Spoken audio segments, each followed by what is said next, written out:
ఇక్కడ ఏదో ఒక మ్యాథ్ క్వశ్చన్ ఇచ్చాడు. 7 power 15 plus 7 power 16 plus 7 power 17 is divisible by which of the numbers అన్నాడు.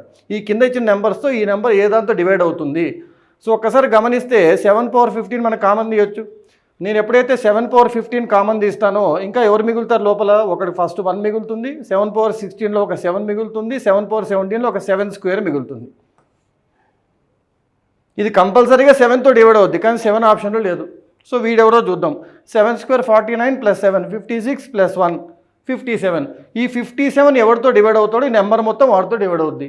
ఇచ్చిన ఆప్షన్స్లో 57 3తో డివైడ్ అవుద్ది. 3 19s 57 కాబట్టి. So your answer is 3. మీకు 19 టేబుల్ వచ్చా అని బేసిక్గా టెస్ట్ చేసినట్టు, ఇంకంతకంటే వేరేది ఏమి లేదు దీంట్లో.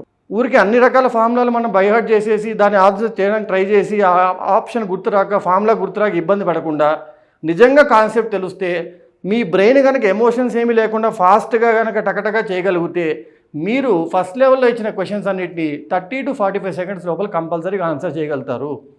మరి ఇలాంటి లాజిక్స్ అన్ని నేర్చుకోవాలనుకుంటే, ఇలాంటి కాన్సెప్ట్స్ అన్ని కనుక నేర్చుకొని మీరు ఎస్ఎస్సి బ్యాంకింగ్ లాంటి ఎగ్జామ్స్ క్రాక్ చేయాలనుకుంటే కింద మన డిస్క్రిప్షన్లో ఇచ్చిన లేస్ యొక్క యాప్ని డౌన్లోడ్ చేసుకొని బ్యాంకింగ్ కోర్స్ కానీ ఎస్ఎస్సి కోర్స్ కానీ కాంబో కోర్స్ కానీ తీసుకొని మీరు కూడా ఇవన్నీ నేర్చుకొని మీరు అనుకున్న ఎగ్జామ్స్ని క్రాక్ చేస్తారని కోరుకుంటూ సెలవు తీసుకుంటున్నాను. Thank you.